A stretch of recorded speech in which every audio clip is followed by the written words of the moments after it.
All right. A little bit delayed, but never denied. We have a fun episode of Tempestade Talk coming up on this June 19th, also known as Juneteenth. Let me change my microphone for this because we are about to get into it here. Yeah. Talk. We're going to make a case, not just for Gabby Williams, but for other Seattle Storm players and why we think they should be all stars. If you haven't already gotten your votes in, do that now. We'll talk about that and more on Tempestade Talk.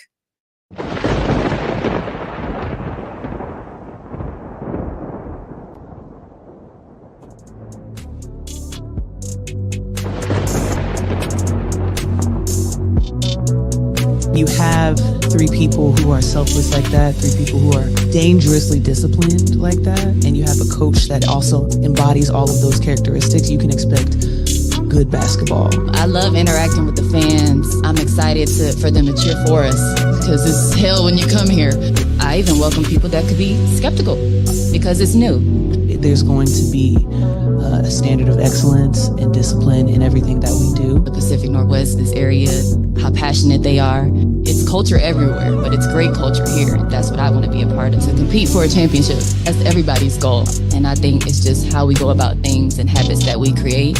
I want to be around winners that'll help us get closer to that. And that's what the fans can expect. And we're going to have some fun.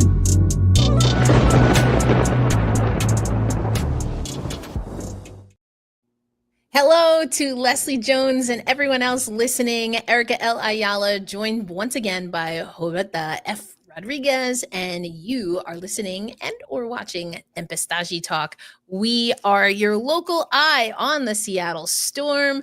Roberta, it is a holiday here in the States, a holiday that took a long time to recognize, and a holiday that has a lot of history, very charged history.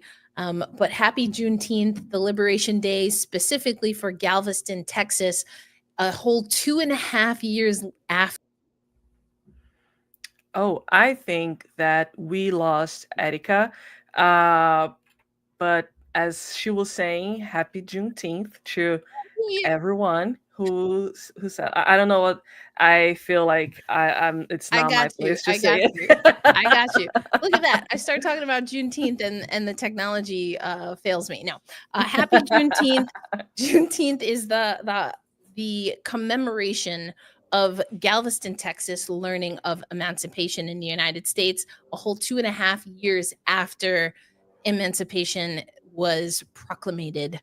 And was the decree of the land. So it's a very specific portion of Black culture, Texas culture, and African American history in the United States. It is now a national holiday, which myself and other people have mixed opinions about.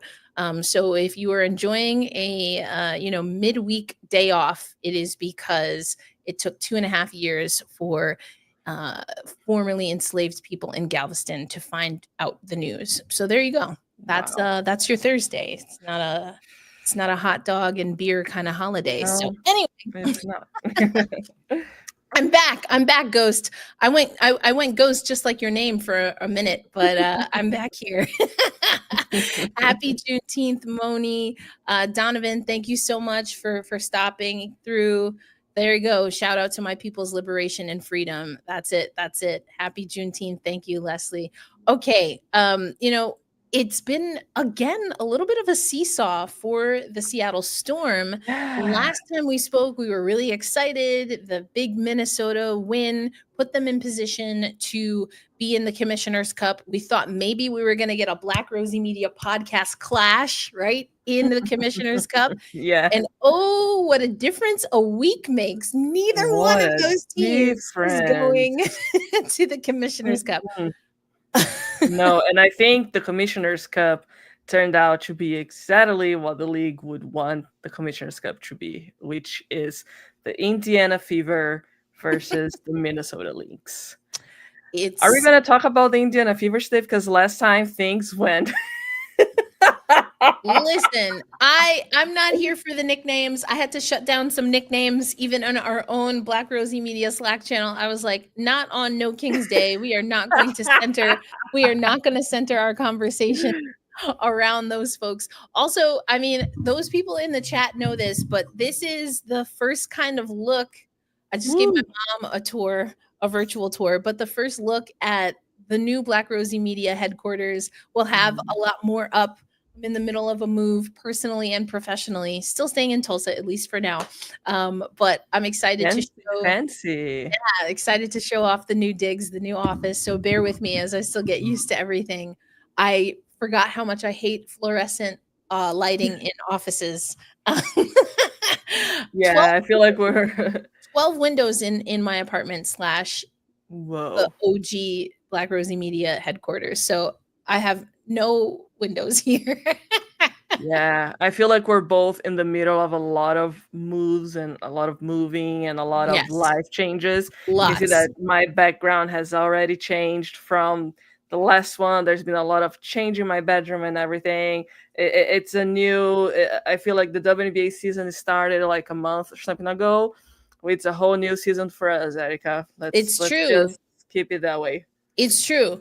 But we do know this, Roberta. We will have the first Tempestade talk reunion in almost a year, actually. Yes. Almost a year. I am so excited.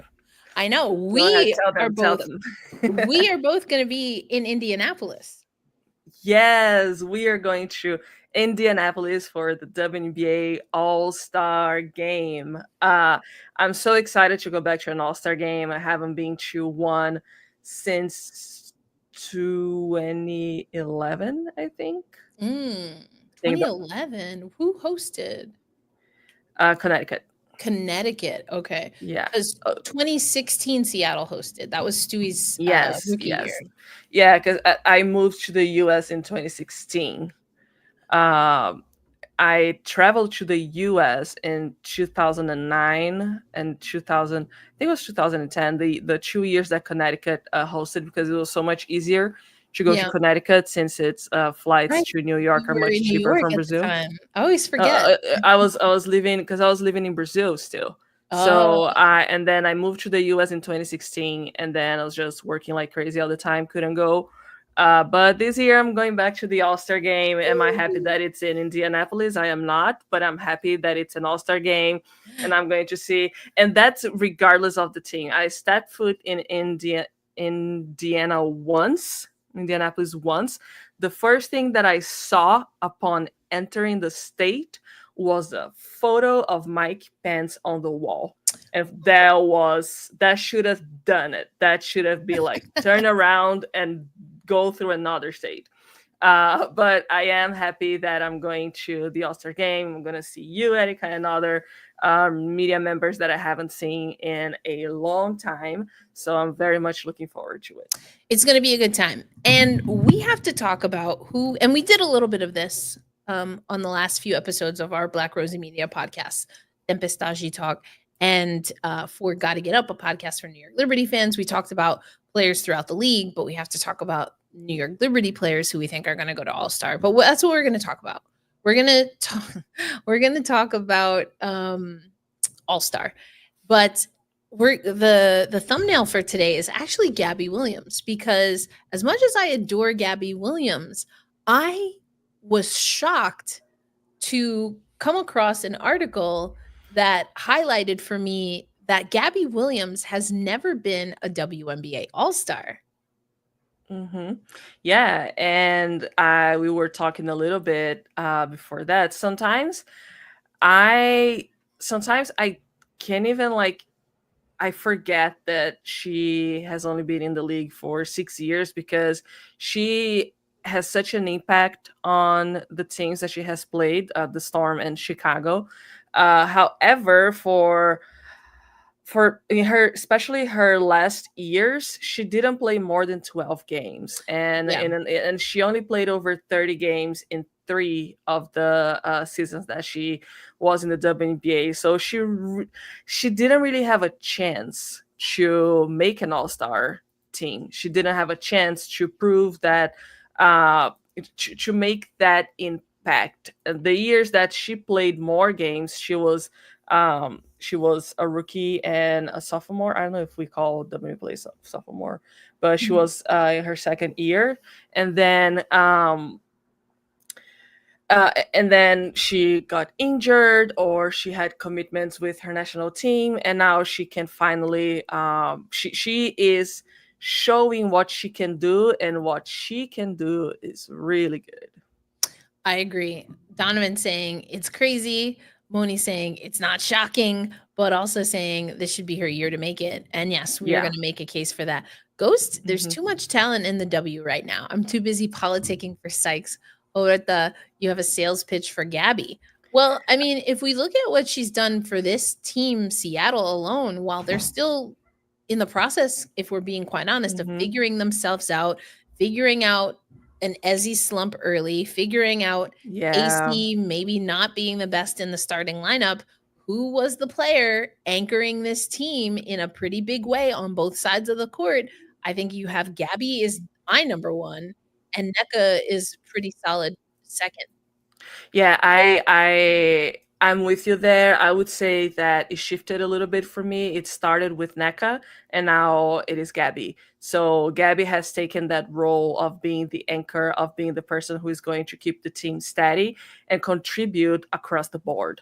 I mean, we saw last game, she had almost a triple-double with steals and assists, or and assists, which was absolutely insane. She had 8 steals in that game, and she has been pretty consistent as a double-digit scorer for the Storm this season. She only went 2 games below 10 points. One of them, the very unusual Golden State game, which what happened there? Like, everything there was just out of character for the team. But Gabby Williams is showing that she is probably the most reliable Storm player this year, both on the offense and the defense. And I think that's what makes her special, and that's what makes her the top candidate for the Storm top candidate for an All-Star position. I think that, Erica, you can tell that my stance on that changed from last week. Because I was waiting for you to call me out on that, because for me it was Nneka, Skylar, and Gabby.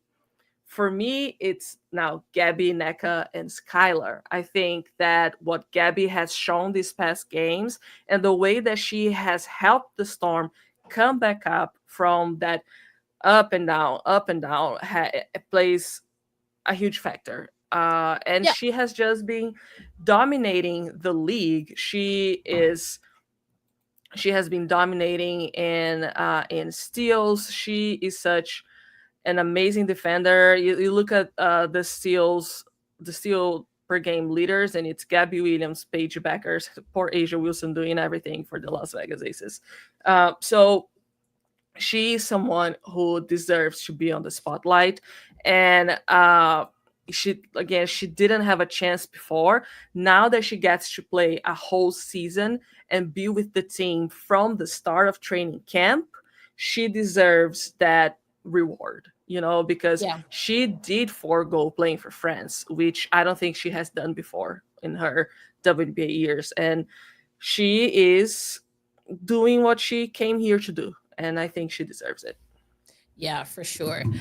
Ghost saying, I'd have to remove JJ to make room for Gabby. Don't know if I can do that. I guess my question would be, who else do you have who is better than both JJ and Gabby? Because to me, those two are pretty top of the list if we're just talking front court players. I mean, you could definitely call me out for bias. I watched the Seattle Storm and the New York Liberty more than most teams, because of Tempestade talk and gotta get up. But I also don't think that that's with John Cole Jones. I don't like, I no, I just no. Do not. Yeah, I knew remove that's what you were gonna Yeah. say. do not remove her. Like vote for her 2 times. Gabby is proving Gabby is proving that Mac's contract was worth it. Yeah. Yeah. Um, Yep. okay. Yeah. Fee, Asia, Stewie, AT, Satu, and even Hamby has a case. Okay, but who among those players has a better case than JJ? Yeah. I don't think it's Exactly. all of them. Who among those players has a better case than Only Gabby? Fee. It's not all of them. Fee, sure. Satu. Satu, I've gone on the record. Mm-hmm. I've already gone on the record about Satu. I'll take it. I stand corrected. Fee, Satu, sure. I've talked about AT. Y'all know how I feel about Stewie. Asia, this is interesting. I mean, I think it's because Asia is always all-star level. I don't see an all-star game without Asia Wilson. And she has been playing, she has been carrying the aces. For aces that, whatever is happening there, they had to figure out. But Asia is definitely not the problem. In fact, she's the only thing that's working on their end. Yeah, that's important. KT, it's so interesting. KT, I've made a case on CBS Sports for KT. It's gonna be tough. Gabby is a definite one of your 3 choices, I think, if you're a Seattle Storm fan. But there are some good lists here as well. And so, if we look at some of what as Roberta does some things behind the scenes, but Kayla, at first I was like, McBride in the front court, and then I realized what you meant, because I sometimes forget, especially with last year's New York Liberty roster, that KT is considered front court. But I think there's also some flexibility there. So this is where it gets tough, because at the end of the day, the All-Star is still effectively a popularity contest with with the fan vote being 50%.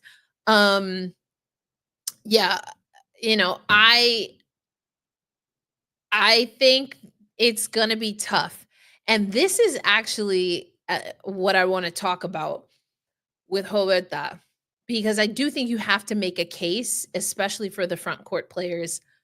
Nneka, Gabby, and Sky, I do think, are the best contributors to the Seattle Storm right now. And I don't think that the Seattle Storm are going to get more than 2 All-Stars. And even that might be a stretch. So is it between Nneka and Gabby? Do you give it to Nneka and Gabby and then Sky is out? I mean, that's tough. And so I want to bring Roberta back in for this, because again, I think why today's episode is making a case is because I do think that when it comes down to the national vote, kind of like what we're seeing in the chat, Roberta, I think it's going to be tough to get even 2 Seattle Storm players in the All-Star, let alone 3. No, I agree with you. If we go back to the Storm schedule and we consider that first 3-1 run from their first to their 4th game, I would say that we could see room for 2 players two players in Nneka Ogwumike and Skylar Diggins. But ever since then, the Storm has kind of ebbed and flowed, and they haven't really been dominant in the league. Right. And other players, exactly. And Moni brought that so beautifully in our Slack channel, that the key for this team is going to be consistency, which they have not been having. The player who has been consistent, the players who have been consistent are Gabby and Nneka. So if there were 2 players from the Storm that absolutely need to be in the All-Star game, those are Nneka and Gabby. I'm going to say that... Type this even before you said that. Nah, Skylar can't be out. I think the coaches might help slide all of them in. That's a good point. And we can get into that. That's a good Yes. point, actually, Moni. Yes. And yeah. I would even say Erica Wheeler. I think that I told you last time. Yeah, I think I was waiting for a couple more games, and Erica did show up again these last 2 games. So I think that she would be a really good candidate too. It's just very hard to get all of these players in when you have Alicia Gray, when you have Satu, when you have other names who are making an impact, and the Storm is not a dominating team right now, and the players are not. I would say that at this moment, the dominating player in the Seattle Storm is Gabby Williams. Why am I not saying Neko Gumake? Because Gabby has been dominating across the board. She dominates in points. She dominates in rebound. I would say maybe not as much in rebounds, but points, assists, steals. It's insane what Gabby Williams has been doing. Erica and I called it early on in this podcast. Some people were like, not sure about Gabby Williams. She's not proven. And I said, Gabby has proven herself over and over again in Europe. She has proven herself in her short time here in the US, but people have not really paid attention because she did not spend that much time here. So now that she's spending time in this league from the get-go, she's a player who has a key role in this team. It's clear for everyone. Yeah. And along those lines, go saying, Satu, a special one. I really underestimated her. Never again. Again, I've been telling you, I loved writing an SI cover story, like a digital cover story on Satu Sabally as she went into her rookie year. I absolutely cherished being able to cover her in Paris. Oh, she was so good in Paris. So good. So and good. So was Niara. Niara, just with being in concussion protocol and then Germany getting I never actually got to speak with Niara, but I got shirt, by the way. Yeah. Yes, exactly. I got to see Niara, Satu, AT, Gabby. Well, such a good Olympic. Yeah, it was even wow, why am I blanking on her name? Luisa is her first name. Oh, good. From Dallas. Yeah. I remember her because she's young. She's one of the youngest on that Germany team. And she was wearing, I think she was wearing the Stewies. And she was playing against Brianna Stewart in the exhibition game that was in London. Oh, that was a good time. Cool. That was a fantastic Olympics. Such good games. As Moni has mentioned, the All-Star voting. So let's bring this up on the screen. Hopefully y'all are already voting. Hopefully y'all are already voting. Some of y'all apparently, allegedly, have already been voting with other people's emails. We talked about that on the last episode. It's never been easier to get your favorite players into the AT&T WNBA All-Star Game 2025. That is quite the sentence. Like, I didn't realize how long it was until I started. And then I was like, I'm a little bit afraid I might pass out in the middle of this sentence. Anyway, so presented by Ally. We bank at Ally here at Black Rosie Media. So everything is opened on June 12th and closes at on June 28th, 11:59 p.m. Eastern Standard Time. Vote desktop, mobile, WNBA app, all that good stuff. There are double vote days. We just had one pass. We have another one coming up tomorrow with a double vote day from 12 a.m. Eastern time to 59 p.m. Eastern time. And then next Friday as well will be a double vote day. So if you think one of our Seattle Storm players is not going to get in, make sure you vote for them on a double vote day. But as it states right here, WNBA players and media will join fans in selecting the All-Stars and be able to complete one ballot each. So we haven't received at least as of earlier today, we have confirmation on who is voting, people who are voting. And I think everyone who's voting for All-Star is also going to be voting for end of season awards. We do know and have been asked if we will serve. We serve at the pleasure of the commissioner. No, maybe, who knows? Are you here Whatever. to serve? Serve at the pleasure of the commissioner. Philip, what is proper etiquette? What would we say if we were in the UK? Tell us. So here we go again. Poor Tulip. Tulip, teach us. We're just people. Well, I can't put this on you, Roberta. I was born here, so I have no hope. As someone who's been indoctrinated into this country, I have to unlearn so many things. Please don't hold it against me. That's probably one of my least favorite attributes is that I'm from the United States. But you chose to be Roberta. That's on you. I am half. Okay, I would say like I'm one. I wasn't born with it. I wasn't born this way, but I am this way. I wasn't born this way, and like okay, I am part of it. But like, I was born. I one of my favorite attributes is not having been born in the U.S. I love that for you. I love that for you. I can't. I don't have that flex. I don't. Anyway. I learned that it's a flex. I recently learned that it's a flex, and I'm gonna use it. Yeah, make being born not in the United States a flex again. Yeah. How many letters is that? How many letters is that? Can I fit that on a? You think I can fit that on a hat? That's a good one. We're already off the rail. Happy June! It's gonna be a new Black Rose Media merch. Oh my gosh! Imagine that with grit and sandpaper, and also doce de leche. Oh my gosh! Oh my gosh!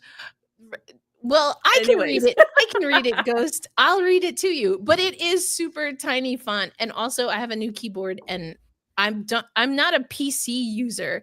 And also all of my little shortcuts that I know on my Mac, it's just like easy. I'm just like, and now I have to like hold down 5 different buttons and they're not in the same place. So yes, usually I would make this bigger, Ghost. But I'm a big fan of the sound right now. So let me live, okay? I will read it to you. We love our listeners. Thank you all. We're already off the rails. I love this for us. So yes. I will read this to you. 50% of the fan vote, or 50, the fan vote, there we go, accounts for 50% of the vote. Media will account for 25% of the vote. Players will account for 25% of the vote. Fan voting serves as the tiebreaker. Fan voting serves as the tiebreaker. And these are to determine the starters. Yes. After that, the coaches will fill out the rosters. So what happens is, it's complicated and they've changed it a few times over the years. So the fan votes, then soon, we haven't received it yet, but soon, maybe by Monday, we usually get like early returns. These are the top 10 vote getters from the fan vote. Mm-hmm. So we should get that soon. And then the next time we get a ranking of the votes, the fan vote will be when the fan voting closes, and then we'll know who the captains are. Yes. And then we'll know who the captains and I think, the starters are. And then from the starter, so then we'll know the captains, we'll know the starters. Then the coaches will fill out the rosters. And then the captains that were selected and determined by the fan vote, they will select their roster. So it's not going to be East versus West like it used to be.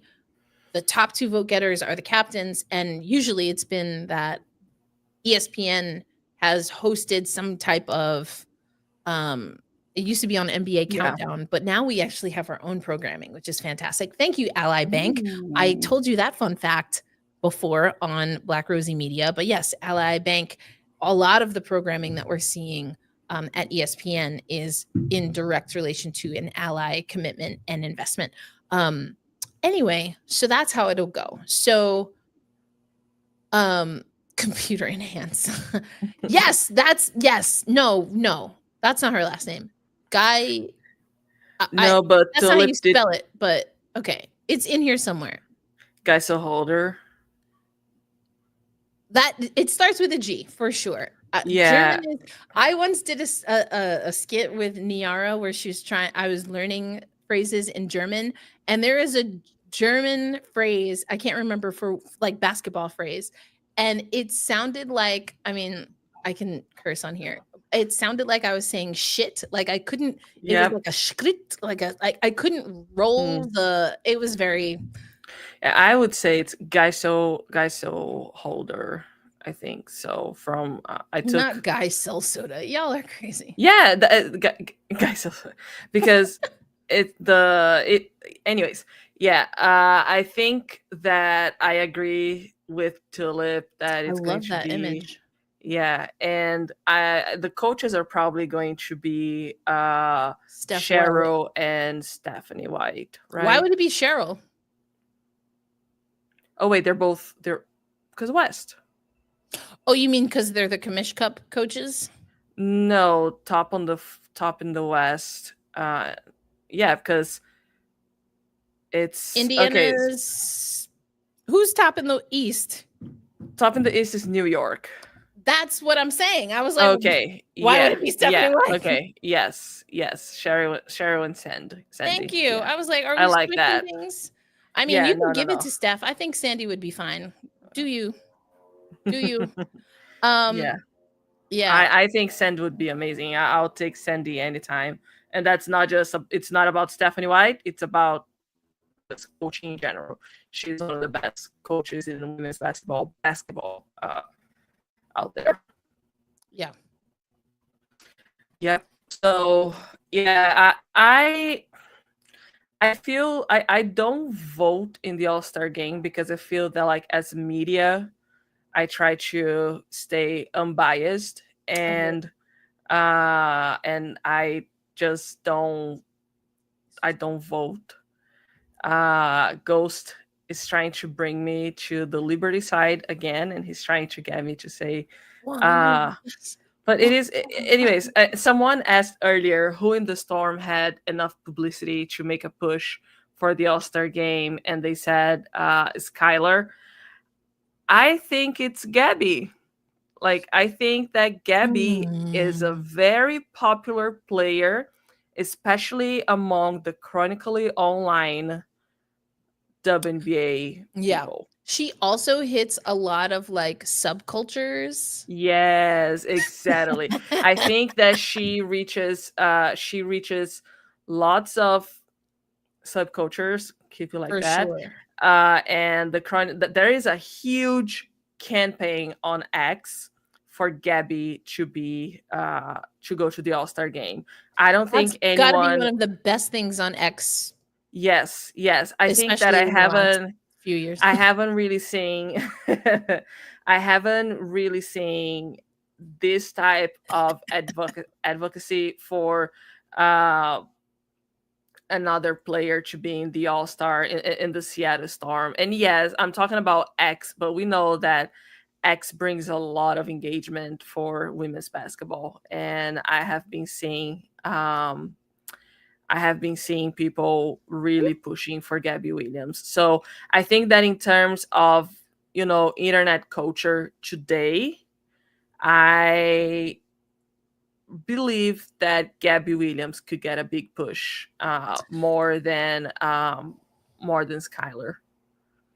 We should bring back the image of Stewie. I love how Stewie has been memified multiple times with pointing or teeing people up, and she's right every single time.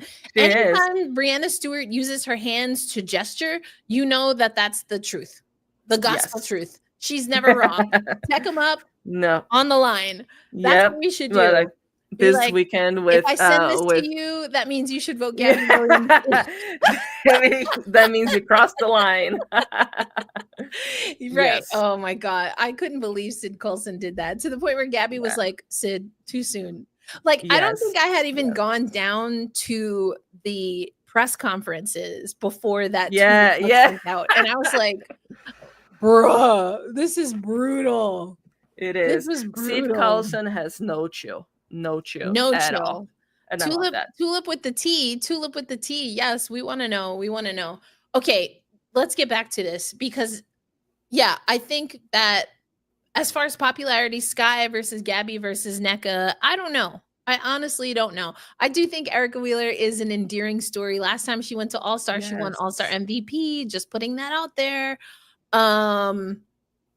Yeah, so Yeah, I think that Erica Wheeler would be a very interesting story. Her coming back, her coming to Seattle, having a bigger role after being kind of like, pushed to the side in Indiana, and perhaps going back to the All-Star game in Indianapolis would be a really cool storyline. And honestly, she would deserve it. I think that if she gets to the All-Star game, it will be so deserving. yeah. Yeah. I agree. The comments are like flying. Yeah. in. Yeah, I'm seeing like I'm not Tulip being is saying. I want to get to Tulip's thing about expansion, because very interesting. So yeah, there's just y'all are saying a lot, which I love. I think Sky and NECA probably have, if they don't go through by the fan/media vote, I think that the coaches 100% will get them in. That's my belief anyway. I agree with you. I think Gabby has the best chance. Sky does have a very specific fan base. Yes. She does. And like her body of work is underappreciated and misunderstood very often. But if you ride with Sky, like you a ride or die. And I feel that Storm fans have embraced Sky a lot. Her personality, her tenacity, her way of existing. I feel that people are really embracing it. It's different from everything that we have seen in terms of on-court leadership for the Seattle Storm, historically speaking. But people have embraced her and appreciate what she brings to the team. Because as we have said time and time again here, the Storm needs to be less soft. And that's what she's bringing to 100%. The team. And the team is winning. The team is winning. Hooty hoo. When we saw in 2023, the team did not win. 2023, the team won. And this year, the team is also winning. So, yes, what Craig is saying is very, very true. And she's beating Sue Bird's records. And beating Sue Bird records in Seattle means something to Storm fans. So it should, yeah. Okay, so let's do it. If we are going to endorse, we should make a graphic. And by we, I'm looking. Let me open Canva here.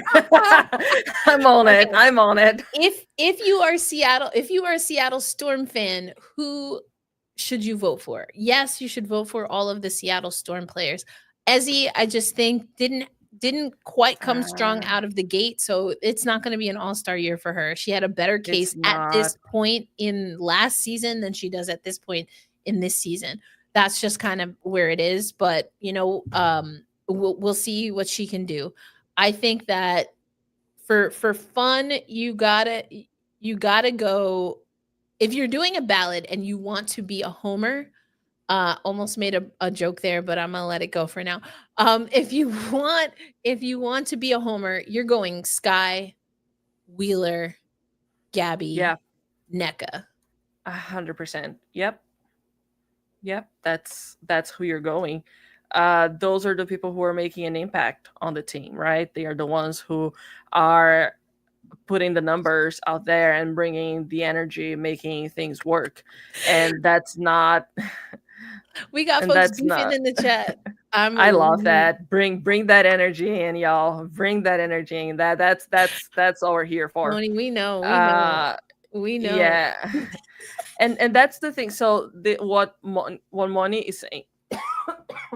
Oops. Excuse me. While Roberta recovers, I don't know what IKDR means. I believe if the streets have come calling, don't come calling for me. I know that's right. It's not. I know that with a T. I know that's right. Okay. Just yeah. You know. Yeah, I know that's right. I know that's right. I know that's right. It's not like I know that's right. It's I know that's right. Okay. Different, like there's a difference. It's like I know that's right. I know that's right. That's how I say. You go, well, okay. That's what it means. That's what it means. Craig, we're happy to, translate for you. Is Juneteenth? Yeah. We want you to be invited to the cookout. We're not going to revoke invitations at this juncture. But yeah, I it's not my place. Just anything. So I know I can't speak. I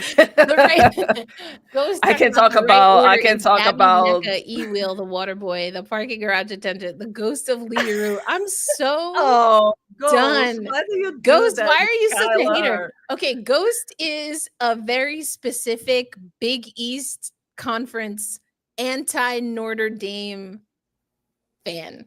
This is the energy that it's giving. Oh, so he's anti-Notre Dame. I don't know, not anti-Skylar. I don't know if this is true, but the depths of the disdain for Skylar cannot just be a WNBA. Like, for you to come up with this list, like, you have to have had beef with this child for a minute. Like you felt it on Stud Buds when Teaspoon recounted that story. Oh my and Sky was just like, shut up. You know you like me. Like, you felt that, God. right? You felt that, Ghost. Yeah. You felt that, didn't you? Didn't you? Tell the truth. Listen, I hated Skylar Diggins when she played in the Big East too, because at the time, well before I was a reporter, I was a UConn fan. And she terrorized the Huskies. I remember I went to the Big East Championship and saw her just put the hurt on UConn. What year was that? Was that 2002? I gotta look back. It was around them. It was definitely around the Sue Bird era, Sue Bird, Skylar Diggins era, or I guess coming out of the Sue Bird era. Either way, yeah, it was towards the end of the Big East Conference as a basketball conference. And I was like, yo, this, she's dogging us, bruh. Yeah, like she is. Yeah. If Skylar Diggins has ever played against your favorite team, this is what you type. Yeah, this is how she makes you feel. Yeah, she's the kind of player who makes you feel that way. And so I was a San Antonio Superstars fan, right? It didn't translate into Las Vegas Aces fan, but I was a San Antonio Superstars fan. So when she played the Stars and it was Skylar versus Becky Hammon, I did not want to see Skylar at all. It was like, cause for those who don't know, I grew up, Becky Hammon was my idol growing up. So when I saw Skylar terrorizing Becky Hammon, then I was like, oh, okay, yeah. No, I grew up in New York. I was in high school around the golden era of UConn. I don't argue with your mama. I do know. I know Stewie exists. I do know, and I know what Stewie did. But I also know what the Big East Conference looked like back in the day. Mm-hmm.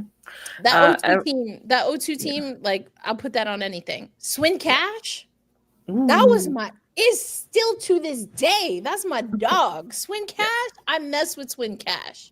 Okay. Swing cash. So for some reason, my charger is not charging. I'm gonna have to step out of the camera again, everyone, for a quick second, so I don't completely shut down here. No, I'm talking. I can't remember. I was talking about my passion and love for UConn definitely came with that 02 team. I believe that I went to the Big East Conference while Sky was there, which is later for sure. So that I did mess up. But I know when I fell in love with the UConn Huskies, and I had nothing to do with Stewie. I must have been watching, because what year did Maya Moore come through? I forget who was on that squad, but I do know that Skylar Diggins played in the Big East, and she and them dang headbands. Okay. Like Swin Cash is beloved everywhere, or should be. She's the truth. She's the truth. Natisha is still out here feeling for this woman. Absolutely. That's why she was laughing so hard, because she's like, you know what? I can't even say anything about it. It's accurate. It's accurate. LSU Simone Augustus Tamika Johnson era. I was a Maryland 26 freshman class era fan. Skylar from her freshman year, ND era to now. Love that. I love that. Yeah, the Maya Moore Huskies are very interesting, because it wasn't the dominance that we had seen prior to, but then Maya hit like a whole nother level. That's the thing. And I think Paige talked about this a lot in her UConn days, which were like yesterday. But she talked about, beating a UConn record, like a internal program record, is kind of a big deal, because you have all of these amazing people who've played in the program. And Maya won 2 titles. Was it 2? There was like a little bit of the crack in the, in the veneer was starting to show a little bit. I think other teams were starting to become prominent in that time. Maya is the greatest UConn player of all time. I don't care. The competition was stiff. Maya is definitely up there. Some people, I think even Gino, right, says that it's DT. I guess it's a matter of opinion. And Stewie is in a league of her own, because she has 4, like, you cannot deny she has 4 chips. And you want to be like, oh, well, they weren't in the Big East. I'll be the first one to say that. You're right. They wasn't. But when it came to the national championship, it didn't matter what conference UConn was in. That, you have to get through the fields to win 4 in a row. That's insane. That's insane to me. But I also don't believe in, if you're going to use a phrase that is literally greatest of all time, then like say it with your whole chest. But I don't believe in there being like multiple GOATs. There's either one who is the best. That's literally what that phrase means. Or you can just say there is a group that is in a league of their own. And Stewie, because of her 4 titles, is in a league of her own. Is she the best, purest basketball player to ever come out of UConn? I don't think you give it to her right away.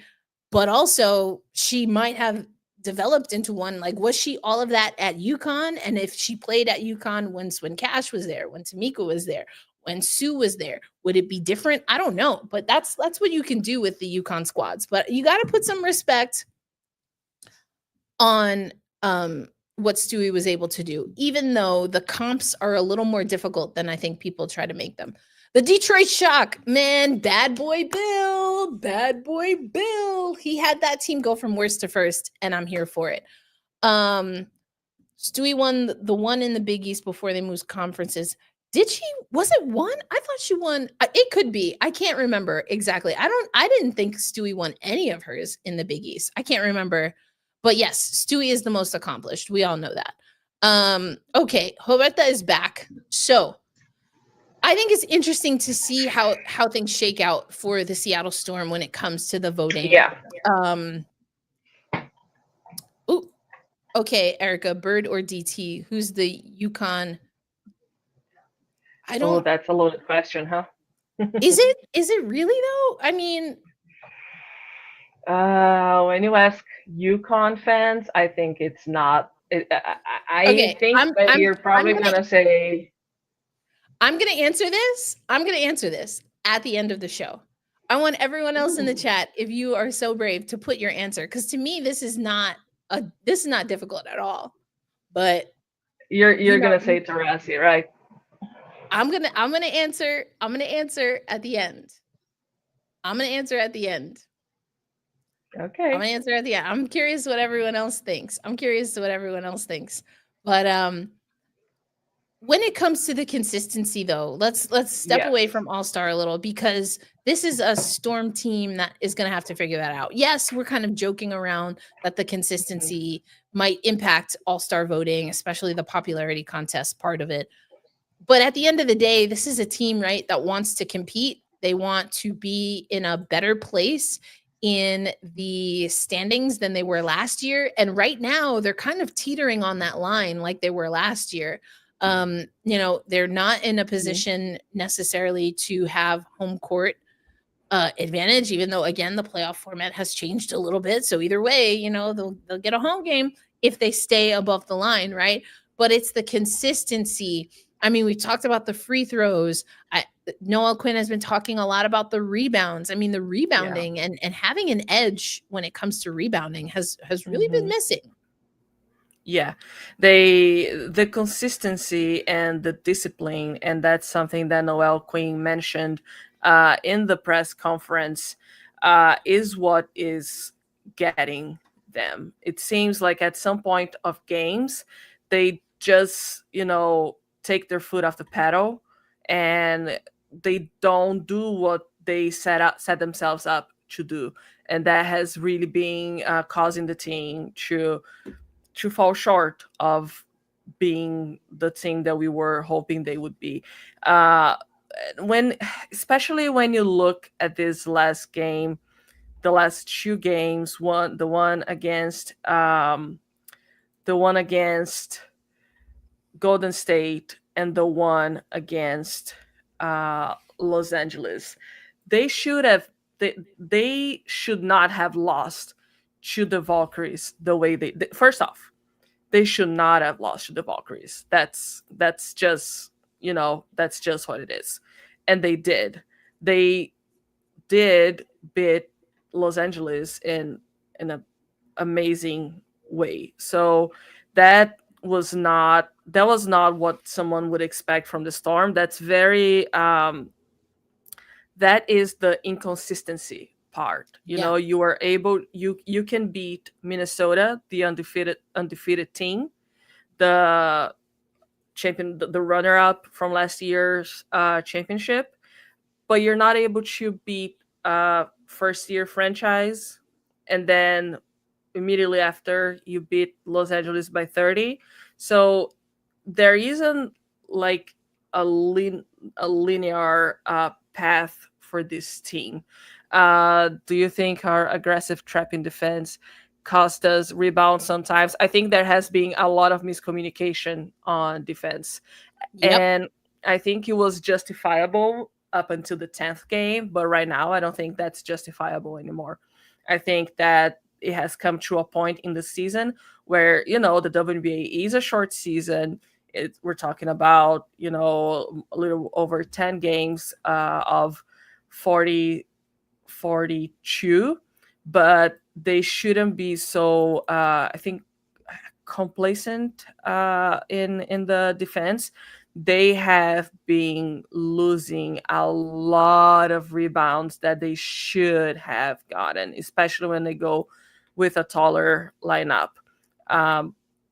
So they've been the miscommunication and almost not knowing where how to find each other on the court is something that is the one thing that has been worrying me. I would say that's the only concern that I have about the Storm. They're sometimes looking lost.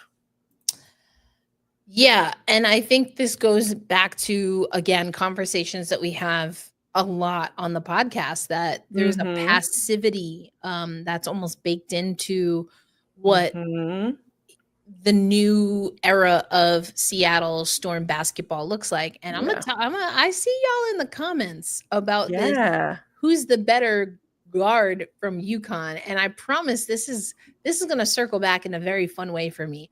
There's an edge that's missing. Rebounding is about position and deciding that you're going to dominate. Deciding that no matter what, you are going to get the ball. And so, yes, you can be like, oh, if you are a professional basketball player at the WNBA level, the only reason that you are under the rim and under the basket when you're trying to get in position to rebound is because your opponent pushed you there. Yep. Ain't nobody sit under the rim unless they got pushed under the rim. So body up. Yep. I mean, that's what I'm talking about. Positioning and determination. And, where is this is interesting. Panel, who's a better defender, Gabby or Ezi? Gabby. Gabby, always been Gabby. This season it has been more obvious, but that's because we have always seen Ezi as a really good defender. She is a really good defender, but Gabby has always been a better defender. And Gabby is 100%. An all-around defender on both sides of the court. And I am saying here, both Ghost and Craig mentioned Dom. The biggest effort that I'm seeing in terms of rebounds is from Dom. She is the one player. What did I tell you?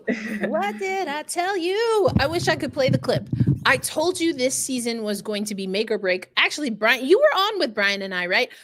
Yes. For one of those episodes. I said make or break season, Haley Jones. She gone. I said make or break season, Ezi, show us why you dropped a 30 piece in a bronze medal game. Show me that immediately. Because if I'm your coach, I want you to elevate Dom by competing directly with her. Elevate her.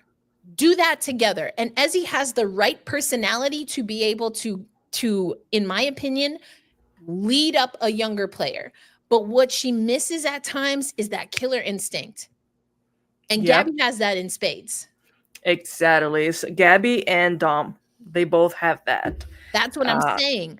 And I want to see more Dom. Is she going to make mistakes? Absolutely. Yeah, she is. For a team that's lacking consistency and that's coming because they lack an edge, why has Erica Wheeler been so important for this? Why is Erica Wheeler starting? Because she has good killer instincts. Yeah. Hater or lover, Sky is a assassin. She is an assassin.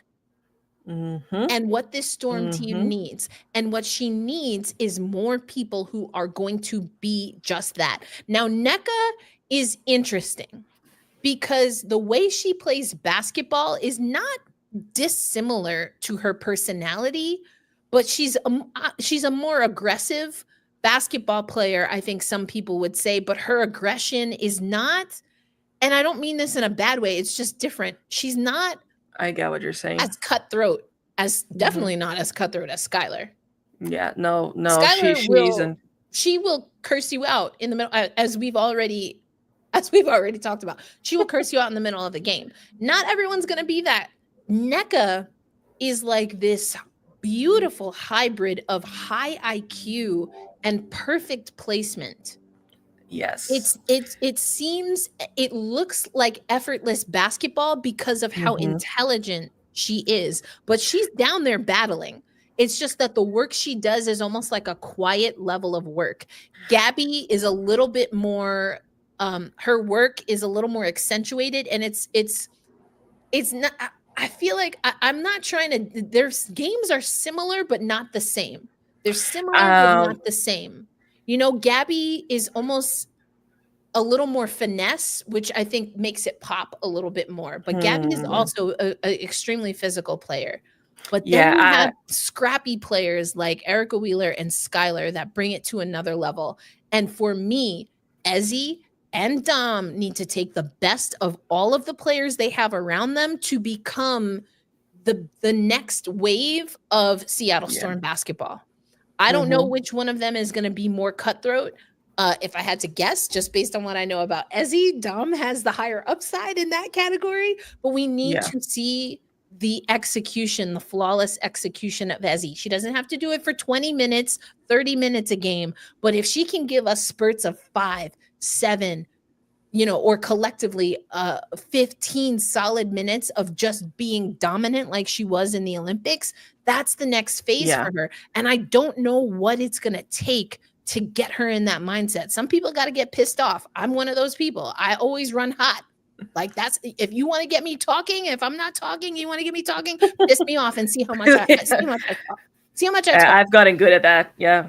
I know. I'm like, oh, she's baiting me, and I know it, but I fell for it. I fall for it every time, but I'm gonna rock with it because I'm gonna say what I gotta say, But like, we need to find that edge, that sandpaper for Ezi. And I don't know. I don't want to, because I think that there is a kindness, a true, genuine humanitarian kindness in her, and I don't want her to feel unsupported by the organization. Yeah, I'm not saying like get your life together or this rookie is gonna take your minutes. But I'm also saying, get your life together or this rookie is here and she's going to get minutes. You know what I'm saying? Like, it's a little bit different. It's the same for some people, but you need to find a way to empower Ezi to take it to the next level and to hitch her wagon and her success to Dom's success. That to me is the formula for this Seattle Storm team. You need both of them operating at max capacity sooner rather than later, because you're not going to always have NECA. You're not going to always have Sky. You're not going to always have Gabby if she and the commissioner and prioritization keep beefing. Yeah.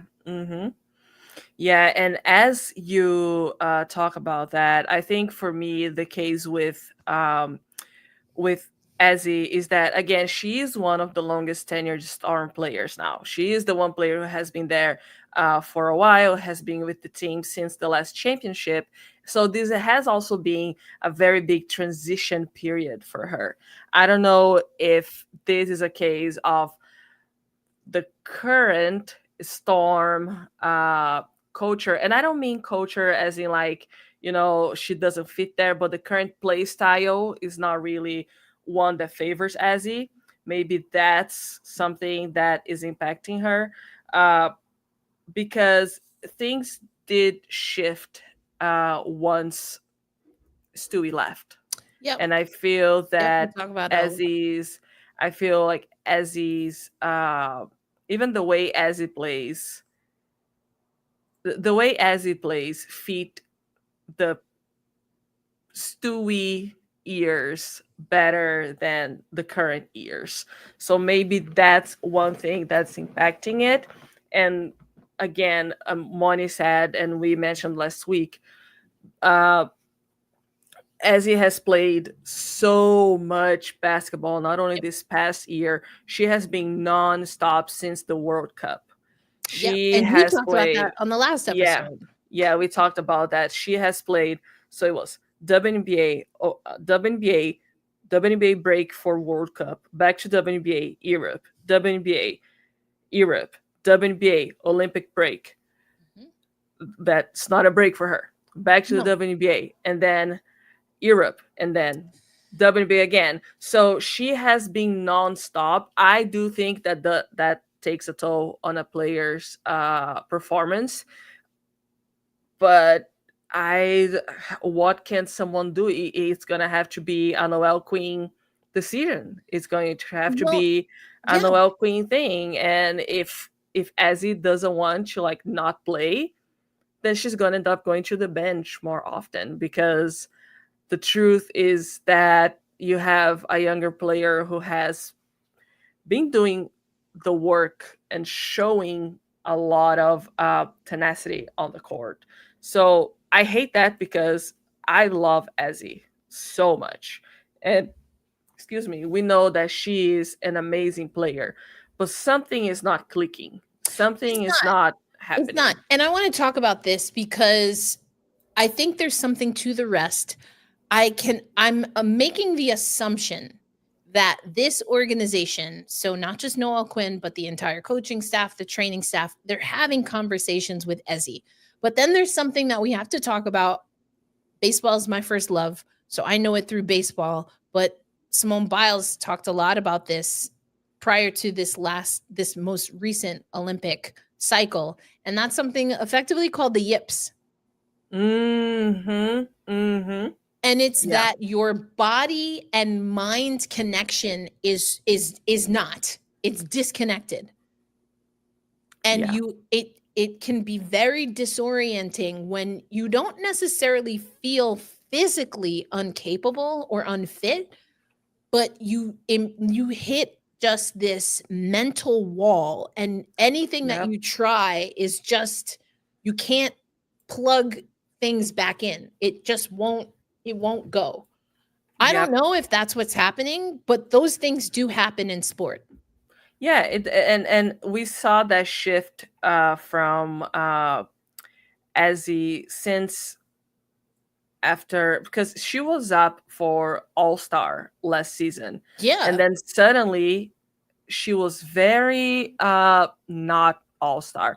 And it goes, I'm glad that you brought tennis, because when Erica was talking about the way Nneka plays and the way Gabby plays, of course in different levels, but for me a good way to put it, it's kind of like Nneka plays like Roger Federer and Gabby plays like oh my god, the Spanish guy that I forgot his name now, was the big Roger Federer rival. So I think that I don't know about those boys. Nadal, yes, Nadal.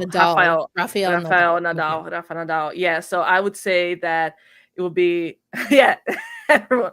I would say that Nneka has like a Roger Federer vibes, and Gabby has Rafa Nadal vibes. I don't know enough about Nadal's style, but Federer is like, he's like the cool guy, right? Very classy. Like, extremely classy. He's the one who's always defending Serena when people come outside of their mouth to, or is that another white guy? I don't know these men. It is a white guy. Talk to me in women's tennis, and then even then maybe I won't know. But okay, yes. Rafa a warrior, Fed a grace master. Yeah. Okay, and that's what I'm saying. Neither one is right or wrong, and I think it's just different ways. It's just different. It's just different. Nneka, okay, I'm understanding it better. Yes, Nneka is beauty and grace. She's Miss United States. You know, that was just a joke from the movie. But she portrays that in so many aspects of her life. It feels like she's just flawless effort. Like she just breathes excellence, you know, like it's very regal. It's amazing. Yeah. Yeah. And then there are your just like, your freaking fiery engines. Yes. Or even if you, because again, I know women's tennis a little bit better, like a scotch better, a touch more, if you will. I don't know tennis that much, but Venus and Serena are sisters and have different styles, I think, right? Mm-hmm. Mm-hmm. You know, like Serena is like power, like just, you know, and Venus is long and graceful, and her movements can take you by surprise because it's almost like you're mesmerized by it. Whereas Serena, her movements are like knocking you over the head, like hammer meets nail. With the intensity that it brings. And it's not just, you know, like it radiates off of her. Yeah. Those are the different ways that athletes are portrayed. And for me, Nneka and Ezi fall into the more demure, the more subtle, still very athletic, but they're unassuming. I love using that word. Unassuming is probably one of my favorite words. But it's like, if you're not paying attention, if you're not really locked in, you can miss it. Yeah. And Skylar is an undeniable bad, worst ever to the best ever. Anything that she does across the whole spectrum, you're going to see it, you're going to hear it, you're going to feel it. Yeah. I don't know where Dom fits into that. I don't know if Ezi has a different level that she can bring. But I saw in the comment, I don't remember if I started or not, but I definitely wanted to come back to, there was a comment about that Ezi, here we go. Thank you, Craig. Ezi has always been anointed as the future of the Storm based on her athleticism and talent. And I think there's something to this. Yes, what Craig is saying, but it's related to something, Roberta, that you often say is that once Sue Bird retired, and I didn't forget about DT versus Sue. I'm going to come back to that. Once Sue Bird retired, once Stewie left for New York. Yeah. They sent these to us, by the way. I thought this was hilarious. Ezi kind of became the proxy, right, in that Yeah. role. Well, maybe really Jewel first, but again, we're not going to get into that. We're not going to go into that. We've talked about it before. Yes. This is the time for the Storm to take, and you have said this, and I'm agreeing, so I'm co-signing and adding to what you have already said, Roberta. This is a season that the Seattle Storm, as a front office, as a coaching staff, have the ability to define, create, map out, and execute the road that lies ahead. Yes. And we can litigate, and probably will again at some point on this podcast, especially when Olivia Miles does eventually enter the WNBA, whether Dom was the right choice for the franchise, the right choice for the draft, or the right choice for that pick, et cetera, et cetera, et cetera. But what I do think is happening, and to some extent I think should happen, is that you find a way to play the skill set and the opportunities for growth of Dominique Malunga and Ezi Magbegor. I'm going to say against each other, but not in a fierce cutthroat competition. I think you need iron to sharpen iron when it comes to those two. And the reason you have to do it now, and the reason you have to find Malunga minutes now, is because you still have Nneka. You still have Skylar. You now have Erica. You have AC. You have all of these veterans that can help them figure out what they're experiencing in practice, what they're experiencing in the game, and use that to be better. Yes. Yeah. And here's the thing. If you can play Ezi and Nneka at the same time, why can't you play Ezi and Malunga at the same time? I'm sorry, I caught up. Roddick, Andy, that's the one. Okay, yeah, he's a ride or die. I was like, okay, different white guy. Okay, I'm caught up. Okay. Yeah, so if you can play Ezi and Nneka, why can't you play Ezi and Malunga to start thinking of the future? I do believe it has a lot to do with the tough transition that the franchise had with when Stewie left. I think that the lack of preparation has lingered up to this point. And I feel that the same way, just as Jewel wasn't properly prepared, neither was Ezi. You know, if especially when you think of ranking, Jewel has been there for a longer time. Jewel was already the third main player. So I think that it has a lot to do with that. I don't think that the way that the franchise dealt with the changes did not impact what is happening with Ezi. And I feel like, and it's what I was saying before the season started, that they should slow Malunga into the season, and that's what Noelle Quinn is doing. What we're seeing is a Dominique Malunga who is entering the game from the bench much better than Ezi has been starting games.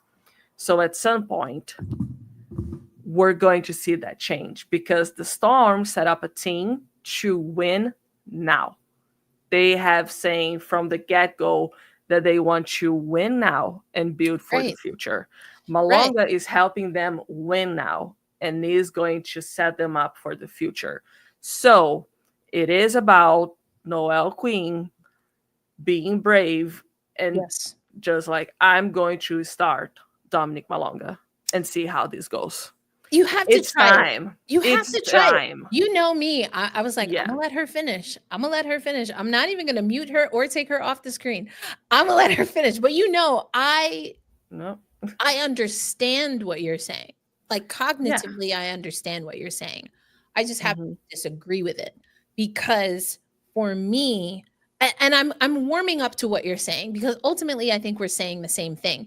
I think that you are wanting a little bit more of a safety net, where I'm like, throw that chick in the pool, you know what I'm saying? Yeah, but like someone gonna catch her, she not gonna drown, it's gonna be all right, you know. And maybe that says a lot about, you know, our childhoods. I don't know. Oh, called out right now, not man. a therapy session. Don't look at me. Don't look at me, man. I just like, felt called out. Like, just throw that baby in there. She gonna be all right. She gonna be all right. But I mean, jokes aside, then therapy sessions aside, we'll save that for when we're off camera. Thank you. You're right. Indianapolis. We've both gotten to the same place. I understand, and I even appreciate what you're saying a little bit more.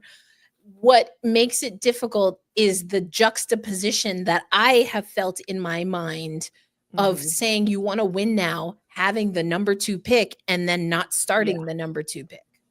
Yes. And that's I feel like our thought process is finally coming together now, because I'm at the point where, okay, we have seen Malonga coming from the bench, do amazing thing, make mistakes.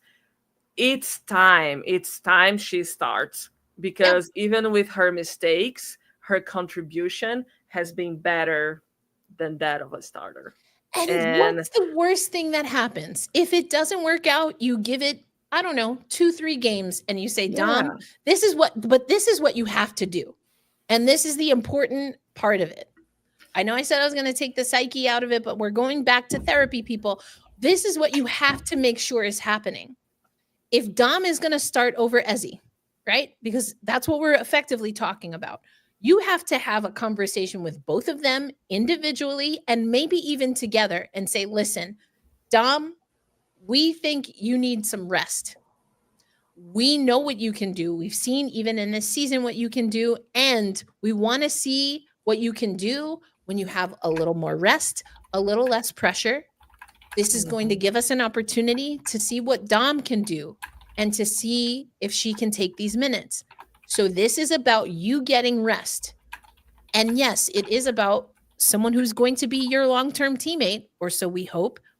It's about both of those things, but you focus on Ezi when you're talking to Ezi, you focus on Dom when you're talking to Dom, you talk to the two of them together, because this is what I think Sandy Brondello does very well. Yeah. Yes, I know she's in New York now, but even before she was in New York, she would have these hard conversations with players and be matter of fact with them. She doesn't sugarcoat it when she doesn't need to. She tells the truth. She says it warmly and accurately. This team needs to give Dom more minutes. They need to make sure that Ezi is in a good headspace if and when they do that. I would say when, not if. But when they do that, they need to make sure that they are crystal clear with Ezi and why she's coming out of the lineup. And then they have to figure this out. So what happens, Roberta and the chat, if we see 3, let's say it's 3, anywhere from 3 to 5 games, Dom gets the start. What happens if she crushes it? The Storm wins.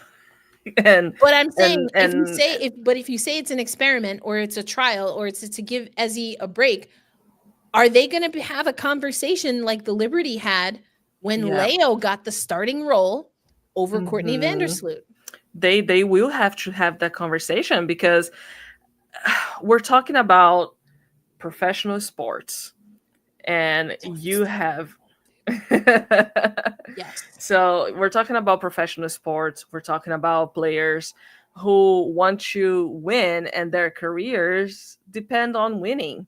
So if one player is helping you win more than the other, we do appreciate a player, a coach who cares about the player's feelings.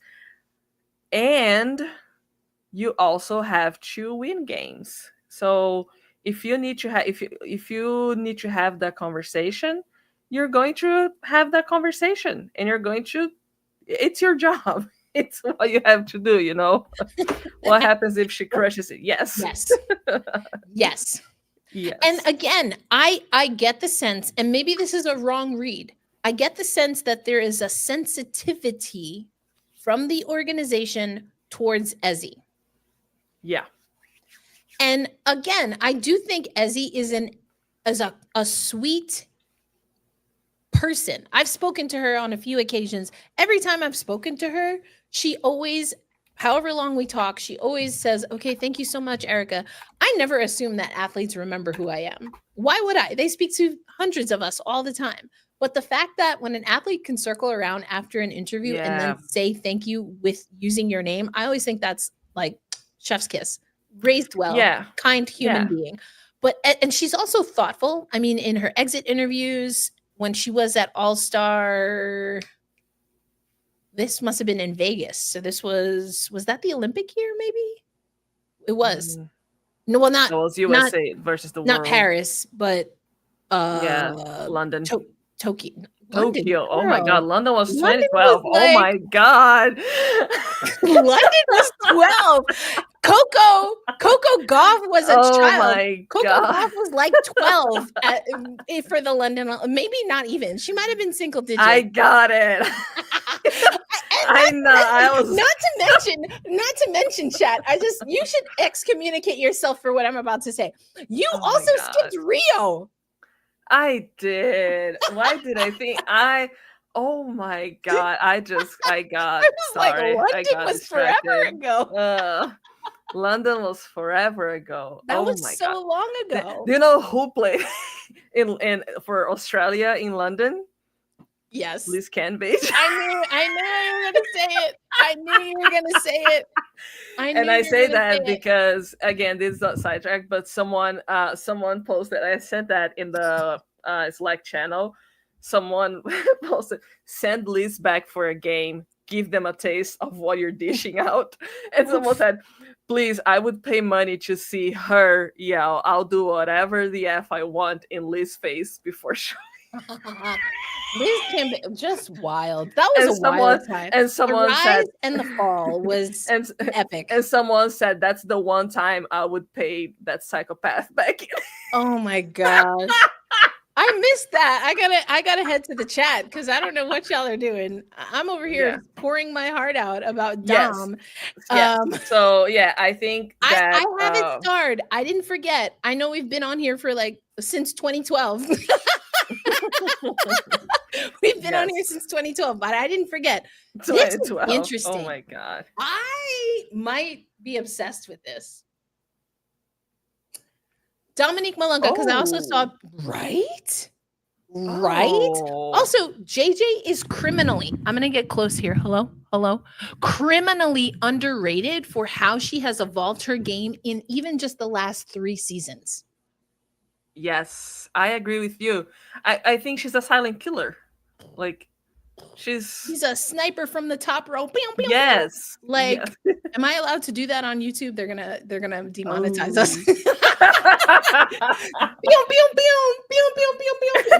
This kind of shooting. It's like just say you're a Star Wars, you're a stormtrooper. Yeah. I love this, Craig. We're gonna have to come back to this. Yes. I'm obsessed. I'm obsessed with this because Dom needs reps. Mm-hmm. She's she needs reps. I just have this sense that, and I think you're also right here, which makes her, Dom is like if Stewie and JJ had a New York Liberty rookie. Wow. Yep. And her godmother is Leonie Fibich. That's good. I like that. Are you insane? That is insane. And this is why the Seattle Storm, they better get with the getting, because listen, if you fumble the bag on Dom, I don't know if you come back from that. From that. I mean, if you took a draft pick, you took a front court player in the draft to an already front court loaded team, you can't fumble that because you took a big risk. Yep. That was a big risk that the Storm took, and I think that they are kind of feeling that a little bit, but they have to play her now because my only hesitation to to Dom starting was like, okay, does that mean Ezi has to go to the bench? But now, she's doing more for the team, so bring her in. Yeah, and then the issue becomes what it's always been, though, right? Because you have too much talent or potential, right, at the front court, and you have a gaping hole at the 2. So now what you're trying to do is place people who are not a 2 in a 2 position. And where could that potentially hurt the Storm? Mostly on the defensive side. So then who becomes your 2, your best defender? And who is that? Gabby Williams. Gabby Williams. Yep. Which honestly, as far as problems, isn't the worst. No, it's not. But I'm just letting you know, if we go for this big lineup, Gabby's guarding the 2. But also, okay, who's the 2 right now on the New York Liberty? Sabrina Ionescu. She can shoot over Gabby, not comfortably, but she can get a shot. But she can. She can get a shot off against Gabby. She's a shooter. Who's your 2 for Indiana right now? So between Caitlin Clark, who I think Gabby has already guarded, Caitlin Clark and is it Lexi Hall? No, it's not Lexi Hall. Oh, Kelsey Mitchell? Yeah, girl, the way I just blanked, Kelsey Mitchell can actually she can probably shoot. She can probably get a shot off. She can. Yeah. And I think Kelsey Mitchell can probably definitely comparative to Sabrina. She can get around Gabby. But okay. So she's fast, and gets past your 2 guard. Someone gets past your number 2 defender. Your defender who's defending the 2.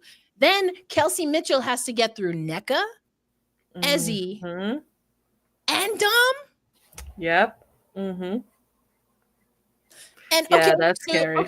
Okay, let's assume that Dom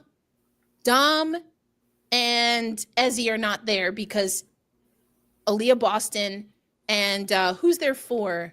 I think Lexi is it Sophie Cunningham? It's either Sophie or I guess Sophie. Yeah, I always forget she's a 4. She doesn't seem. She doesn't because she's tiny. But she plays anyway. That's a whole other thing. So okay, you pull those 2 out, right? Aaliyah Boston's not shooting from the perimeter. Sophie can shoot from there. Lexi can shoot from there. We know Caitlin can shoot. But you still have Nneka, Gabby Williams now effectively trailing Kelsey Mitchell. Okay, Kelsey Mitchell gets by her. SWAT. SWAT. You have all lines of defense. You have, SWAT. Yeah. Okay, and I've talked about Indiana. We talked about New York. How many other 2 guards are going to be able to get a quick release shot in the way that Caitlin, Kelsey, and Sab can? Not a lot. No. Not the way that they do. And even if there are quicker 2 guards than Sab, for sure. We've talked about that. First step, not the greatest, but she now can do that midi and she'll stop on a dime and get a foul. So that's something that you have to keep. You have to think about. But Gabby is by far your most athletic player. So the only thing you potentially lose by playing your big lineup is what? Because okay, Gabby's running around guarding the 2 guards. Who subs for her? AC. Yeah. AC then guards your 2. Who also is a larger guard, or she guards taller than the 2, generally speaking. So now you're just maybe worried about her mobility. But if she's gassed, then who do you sub in for her? Gabby Williams. Yep. Exactly. Okay. Then you have to worry about Paige, McBride. Yeah. All of these shooters quick release. I still think Gabby, without question, Gabby gives you the best chance. They're still going to get their shot. They're still going to get their shot. And then you have to worry about the high pick, the high screen coming, right? Because that's what those teams are going to have to do if you have Gabby Williams guarding the 2 or anyone in the backcourt. If you have Gabby Williams on anyone in the backcourt, then you're going to have to play that game. But then what's happening? You're getting the post players out of the post. Exactly. Now, the only way this doesn't work is if you don't rebound, which unfortunately, as we've already discussed, is what's happening. Yeah. And then you also, you have Cook as well. Yeah. I don't think the Storm, I don't think that playing Dom as the starter would be a bad thing. I think that they have to do that more, because just Dom's impact, players don't go for the basket when Dom is in front of them. They don't go for the basket. You have Napheesa Collier, and I've seen that, right? It's stuck to my brain, seeing Napheesa Collier and Asia Wilson choosing, like, they were like, I am not going up against that. And when they go, they have to do a lot of work. And you saw Chelsea Gray, she had to dribble time and time and time again before shooting. You saw Napheesa Collier having to really lean into her footwork to get space and be able to shoot. So the defensive impact that that Dom has is unparalleled. Huge. And I want to get to this, and I know Moni has addressed this a little, because I know I want to get Roberta out on time. Defense sounds nice, but that offense will be the clunkiest ever. I don't think so. Sky brings up the ball, but if Sky doesn't bring up the ball, who else brings up the ball? Gabby, yeah. Nneka can bring up the ball. Yep. And I think that Sky can do that really well with that lineup. 100%. Like, with that 100%. Lineup would work. That lineup really could well. Clear the lane for her. Yep, exactly. Mm-hmm. That lineup clears the lane. She would even be able to score more, because Dom would be another player that teams would gang up against, double, even triple. Because if Dom gets near the basket, that's it. You can't defend that. It's nearly impossible. Yeah. This is interesting. Her. Dom starting means our only big is Holmes, and that means bench production drops off big time. Here's the thing. Ezi. Right. Number one, you have Ezi. We're not we're not kicking her out. Yeah, she's still with the team. She's not getting the Lee Roux treatment here. She's still with the team. Ezi comes off the bench, and I think that you can get more productivity out of her. Yeah. AC has to figure things out. But here's the thing, even if it does quote unquote dip, you need to solidify your starting five. You need to make sure that your starting five, that you're good to go. Gonna go back to Sandy Brondello. That's what she did in 2023. She anchored that team and sacrificed, if we're keeping it a buck, the production from the bench to make sure that her new starting five was solid. That paid dividends in 2024 when they won the championship. And we're still seeing it pay dividends. The ROI is high, because now she's playing. Jalen Sherrod had more minutes in one game this season than she had all of last year. Yeah. I know Roberta wants to get out of here, has an appointment, and we're going to respect people's time here, because we went on hella tangents. Tulip, we're going to have to talk about this. Soft deadline of October before free agency. Ooh. Interesting. Is that out? No, this is apparently coming from Sabrina Merchant. I don't know in what capacity. Wait, one of the expansion team then picks unprotected players. Teams can then protect. This sounds very similar to what's happening in women's hockey right now. We're going to have to talk about this. I did see this. I want to come back to it. I also want to come back to better guard from UConn, DT, or Sue Bird. I saw the comments, and I'm going to tell y'all, you're wrong. Sue Bird is the better guard. She is one of the best pure point guards that has ever come out of UConn, that has ever played in the WNBA. And to not understand that, I don't know. I have questions. I know we live in a positionless basketball world, a la our whole conversation about why Seattle should go big. but you cannot deny a talent like Sue Bird. No, and it you is the can't. precise reason why this organization, upon her retirement, not to mention another generational talent's departure to New York, has upended the Seattle Storm, is because when you have generational talents like that, they are hard to replace. Hence, generational. Sue Bird absolutely 100% is the better guard to come out of UConn. I'm standing on business. You want to call this a Becky Hammon Blazer or a Cheryl Reeve one? Either way, it's coming off. That's more of a Cheryl Reeve. That's more of a Cheryl Reeve. That was a Cheryl Reeve, New Jersey move for sure. Yeah, I said what I said. I'm going with Sue Bird all the way. Thank you, paparazzi. You get me.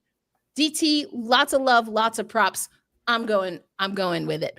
All right, everyone. We've got spin classes and NBA finals to get to. Thank you so much for joining us. This was a very lovely rant of a podcast. Yes, I feel like the last 2 episodes, and we're gonna get there eventually, but I feel like scheduling in the WNBA has been so weird because we got the Storm. Like 1 week they had 3 games, the other they had 1, and scheduling has been a mess. Like, come on, man. I know. It has been a mess. But yeah, it's I'm excited for our next episode too, because what's happening this Sunday? Storm and New York Liberty. That's right. They are both gonna play here. Oh, I also know that Stewie is gonna have an appearance at the Sunglass Hut in Seattle for those who are around. I am trying to get them to give me like 10-15 minutes with her, just to like to ask a few business questions. But I think it's the Sunglass Hut on 8th Avenue, about like somewhere between Belltown and downtown. So yeah, for those who are in Seattle, if you want to go see Stewie, that's you can go take a photo with her there. Yeah, this is really interesting, Tulip. Okay, it came from a video, and this sounds like the WNBA is taking things that happened in the women's hockey draft. There are some things that I absolutely hated about that expansion draft, and we're going to have to talk about that on the next episode. But we will let you know about the appearances in the Slack channel, so make sure to join us there. If you're not a part of the Slack channel, go read our newsletter, because the link to join the Slack channel is in the newsletter. We had another great newsletter where Brian Florentin breaks down the Women's Basketball Hall of Fame, including Sue Bird.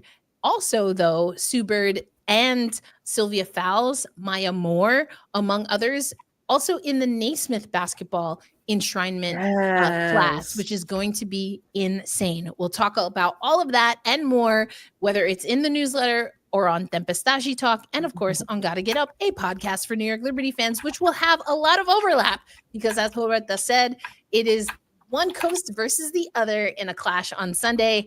It's going to be a good one. All right, everyone, have a great time. Thank you so much for tapping in, for sharing your comments. We appreciate y'all so much. And come through next time. We're either Wednesday or Thursday, as Roberta alluded to, depending on kind of what's happening, but we will do our best to let you know. But always make sure you subscribe to our YouTube channel. If you're not doing so already, hit the notification bell, because then you will know when we go live. All right, Tulip, thanks everybody. Have a good one. Bye, everyone. Morning, thank you so much. Craig, thanks for coming out. Of course, Ghost, we know. Pinay Paparazzi, let's go. Everybody who came through. We had some new names as well coming through. Donovan, we appreciate you. Thank you so much. And we will catch you on the next episode. Leslie, hope you are enjoying work. Chocolate Twist Yoga. I love that name also. That's an awesome handle. Thank you so much for stopping through. Peace out, everybody. We'll talk to you next time.